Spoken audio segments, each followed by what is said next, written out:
10 hábitos dos líderes bilionários aí que ninguém te conta. Primeira frase é a primeira imagem. A maioria do que você lê sobre os hábitos aí que tornam as pessoas bilionárias, cara, não é verdade. Ou pelo menos fala só uma parte meio que errada aí dos hábitos do pessoal. Então, acordar às 5 da manhã, tomar banho frio, ler 500 páginas por dia, cara, isso não faz ninguém virar bilionário. Conheço pessoas que fazem tudo isso e continuam medíocres. E do outro lado também, os hábitos reais, eles são mais simples e muito mais incômodos. Eu tive acesso aqui de dentro a como eles pensam, operam, a diversos fundadores e líderes de empresa que movimentam bilhões. iFood, West Wing, startups unicórnio aí. Existe um padrão, cara. E ele não é o que os livros de autoajuda aí vendem. Então, nesse vídeo aqui, eu vou te mostrar aí 10 hábitos reais para que você realmente se surpreenda e pelo menos algum deles vai chegar e vai te incomodar. O problema com os conselhos aí de hábitos que você vê em vários vídeos do YouTube, Instagram, e até eles mostram o comportamento, mas eles escondem a crença por trás desses comportamentos, né? O que levou essas pessoas a fazerem isso. É como você ter um atleta olímpico, comer frango com batata doce e achar que isso vai fazer ele ganhar medalha. Não vai. Contribui, mas não resolve tudo. Então, James Clear, né, do Hábitos Atômicos, talvez você já tenha lido esse livro, tem um conceito central de que a maioria das pessoas pula hábitos duradouros aí que não mudam o que você faz. Eles mudam quem você acredita que você é. Por isso a tal da mentalidade. Então, bilionários, eles não acordam cedo porque eles têm disciplina. Eles acordam cedo porque eles enxergam isso como uma bela possibilidade, na verdade, de trabalhar sem ninguém começar a encher o saco no dia dele ainda. Então, é a identidade que gera o hábito, não o hábito que gera a identidade. Então, é por isso, cara, que eu tô falando aqui, que a maioria das pessoas tentam copiar o hábito, tomar banho gelado, etc e tal, sem entender a crença que tá por trás. E acabam abandonando esses hábitos aí em menos de 3 semanas. Só que antes de falar dos 10 hábitos aqui dos bilionários, eu preciso te explicar um negócio que é o triângulo aqui do código bilionário. Todo líder bilionário opera em 3 camadas simultâneas. Identidade, quem eles decidem ser, independente dos resultados. Sou alguém que pensa antes de agir. Sou alguém que aprende em qualquer situação. Em segundo, também, é a decisão. Como eles processam o mundo. Princípios que eliminam os custos cognitivos de decidir caso a caso. Então, por que eu geralmente estou com a mesma roupa? Eu fui um dos primeiros a vestir camiseta preta todos os dias. Porque realmente é uma decisão que você não gasta energia, parece boba, mas ele te economiza muito cérebro e muita energia. E o terceiro ponto aqui do triângulo é justamente a parte da operação. Então, o que fazem todo dia, alguns rituais concretos, não algumas intenções vagas. Então, isso é importante. Os 10 hábitos que você vai ver agora mapeiam essas 3 camadas. Não é lista aleatória, é arquitetura. Hábito 1. Esse pessoal protege o tempo de pensar, não de trabalhar. Então, Warren Buffett, principal investidor do mundo, ele passa 80% do dia dele lendo e pensando. Não é fazendo reuniões, não é respondendo e-mail, pensando. Ele disse uma vez, se eu não pensar bem, eu vou decidir mal. Então, uma decisão errada de CEO custa milhões, se não bilhões. Então, o hábito não é ler muito, é proteger o tempo de processar. Na prática, identifica aí nos seus dias suas 2 horas mais valiosas. Nenhuma reunião, nenhuma notificação, só você e o problema mais importante que você está enfrentando nesse momento. Hábito 2. Eles leem como atletas treinam, então com intenção, não é de qualquer jeito. Charlie Munger, né, o braço direito lá do Warren Buffett, ele disse que ele não conhece nenhum sábio que não leia muito. Mas a palavra-chave é sábio, não é ler, não é ser ocupado, estar ocupado. Bilionários não leem para acumular conhecimento, eles leem para resolver problemas específicos que tem agora. Então, Warren Buffett, ele lê balanços aí para encontrar assimetrias, Jeff Bezos lê sobre física, biologia para encontrar analogias aplicáveis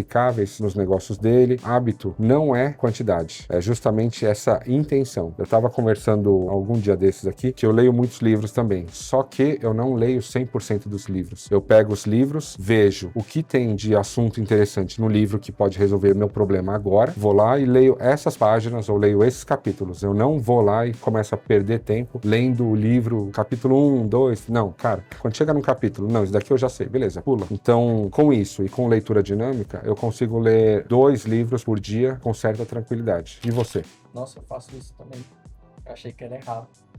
Cara, o terceiro hábito aqui, identificar onde você é um gênio. Qual é a sua zona de genialidade? Cada bilionário que eu observei de perto, ele sabe com precisão cirúrgica o que ele faz de melhor e, é claro, o que ele faz de pior. Não faz tão bem, digamos assim. Proteger aí 3, 4 horas por dia, exclusivamente onde você é muito bom, absurdamente acima da curva, isso vai fazer você ter uma delegação agressiva. A gente estava falando isso nos bastidores aqui. Começar a me usar de uma forma que a gente pegue o que eu tenho de melhor para a gente começar a crescer aí muitas das nossas empresas mais do que a gente tem crescido agora. A pergunta que você precisa responder é qual que é essa sua zona de genialidade? Quantas horas dessa semana você passou fazendo exatamente isso? O quarto hábito aqui é que os bilionários eles tomam decisões aí por princípio, não por acaso. Então Jeff Bezos tem uma regra que ele chama de regra dos 10 anos. Isso aqui que eu estou decidindo agora, que eu vou fazer agora, ele vai importar para mim em 10 anos? Se não, delega isso e ignora. Se sim, ele decide pessoalmente e, é claro, com calma e com muita clareza. Princípios eliminam os custos cognitivos de decidir algo caso a caso. Quando você tem um princípio claro, a decisão quase que vem sozinha, cara. Então, na prática, escreve aí os seus 3 princípios de decisão hoje. Eles vão eliminar 40% das suas reuniões. No meu caso, um exemplo que aconteceu no ano passado, por exemplo, um grande princípio que a gente tem é não trabalhar com corrupção. Então, no ano passado apareceu um projeto aí de 42 ou 43 milhões de reais, que a gente começou a trabalhar em cima dele, né, aos poucos. Quando chegou essa hora, né,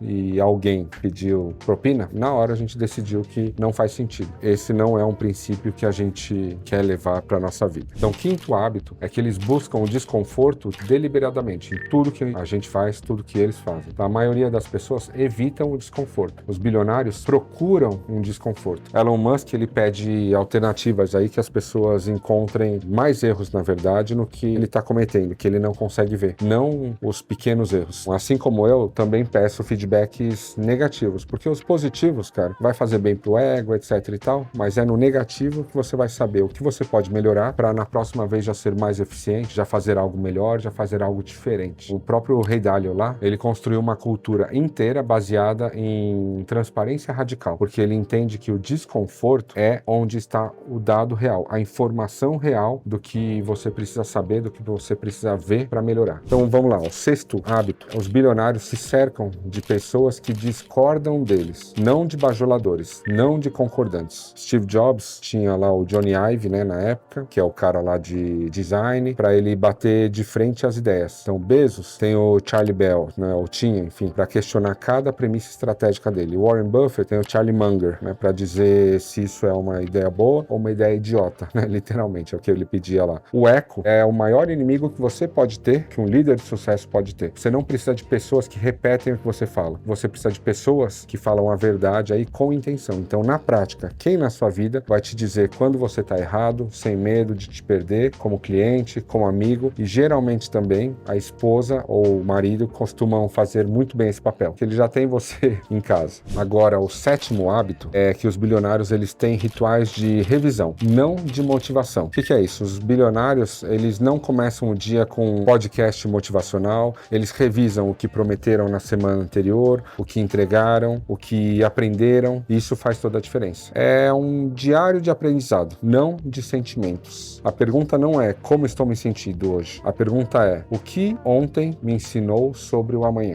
E agora o hábito 8. Isso é muito importante porque eu também errei bastante. Os bilionários, eles não confundem ocupação com produtividade. Tim Ferriss, ele é bem famoso aí pelo livro dele de 4 Hours Work Week. Ele tem uma frase aí que eu vi confirmada em todos os bilionários com quem eu tive contato. O estar ocupado é uma forma de preguiça. Preguiça de pensar sobre o que realmente importa, preguiça de mudar. Então, bilionários são obsessivos com onde colocam a atenção, não com quantas horas trabalham. Então, muitos trabalham menos horas que seus subordinados e entregam 100 vezes mais valor por hora do que cada um dos seus colaboradores. E aí, o hábito 9 aí, os bilionários, eles sim praticam aí a famosa gratidão como estratégia, né? Então, não apenas espiritualidade, que a gente fala bastante aqui, mas como ferramenta de performance. Tem evidências, né, da neurociência aí, evidências sólidas que gratidão reduz drasticamente aí o cortisol no corpo, que é o hormônio do estresse, e melhora bastante a tomada de decisão sob pressão. A própria Oprah, sabe, Oprah Winfrey lá, ela pratica diariamente aí a gratidão dela há décadas, mesmo com tudo que ela passou. Quem sabe a história dela aí aí entende o que eu tô falando. E o resultado prático é que líderes que praticam a gratidão, eles tomam decisões mais racionais quando o ambiente está meio caótico ou até opressor, que é isso exatamente o que importa. Então, chegando aqui no último hábito aqui, o 10º hábito é que todos esses bilionários, eles estruturam a empresa e o erro deles com base em dados. Então, Jeff Bezos, ele disse uma vez, as melhores decisões dele aí foram tomadas com apenas 70% de informação que ele gostaria de ter. Então, ele não esperou ter a certeza para agir. Quando a gente erra, né, os bilionários erram e erram muito, eles não tratam isso como fracasso, né? Tratam isso como dado, como informação e o que esse erro trouxe de aprendizado para que ele não faça isso de novo e que outro jeito ele pode fazer da forma correta. A pergunta que separa quem é bilionário de quem ainda não é justamente isso. Qual outro jeito eu posso resolver aquele problema ou aquele erro que eu cometi?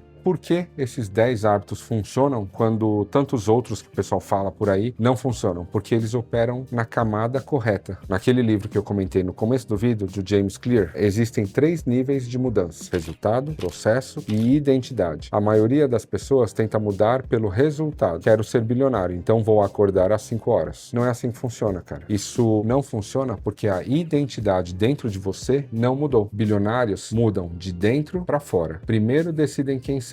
Depois constroem hábitos que dão suporte para essa identidade que ele tomou. Não é sobre o que você faz, é sobre quem você é. E os hábitos surgem como uma consequência inevitável. Abre hoje a sua agenda para ver tudo que você vai ter amanhã, né? Identifica aí o seu bloco de 2 horas aí que pode ser mais valioso, não mais cheio, mais valioso. E aí agora você protege esse bloco. Na minha agenda eu coloco lá não fazer tal coisa ou fazer nada, enfim. E aí cancela uma outra reunião que você vê que você não vai precisar. Nessas 2 horas, desliga o telefone, não olha e-mail, usa essas 2 horas exclusivamente na sua zona da genialidade. O que você é bom. Lembra que a gente falou disso? Isso é o hábito 1 e o hábito 3 ao mesmo tempo. É o começo do triângulo lá do código bilionário. Porque quando você protege o seu melhor tempo, você está mandando uma mensagem para você mesmo. Meu pensamento tem mais valor do que o normal. Então é isso que a identidade começa a mudar. A maioria das coisas que você lê, que você assiste sobre o hábito dos bilionários aí, dos milionários, enfim, é mentira. Agora você sabe o que é verdade. Não é banho frio, não é acordar às 5 horas da manhã, é saber quem você é decidir por princípio, é proteger o que importa antes do que começa a acontecer ali de urgente na sua vida e antes disso roubar todo o seu tempo aí do dia. Então, bilionários, eles não têm mais horas do que você, ele tem mais clareza sobre o que fazer com essas horas. Então, se você curtiu esse vídeo, cara, já se inscreve aqui, já ativa o sininho para não perder nenhuma outra notificação, nenhum vídeo do canal, que eu vou começar a abrir aos poucos aqui todos os segredos que fizeram com que a gente alavancasse várias empresas do zero até os bilhões de reais. E é claro, o que a gente faz aí nas nossas holdings, nas nossas empresas aí, para que a gente tenha chegado aí ano passado em quase 50 bilhões de reais movimentados aí no ano. Então, espero você no próximo vídeo.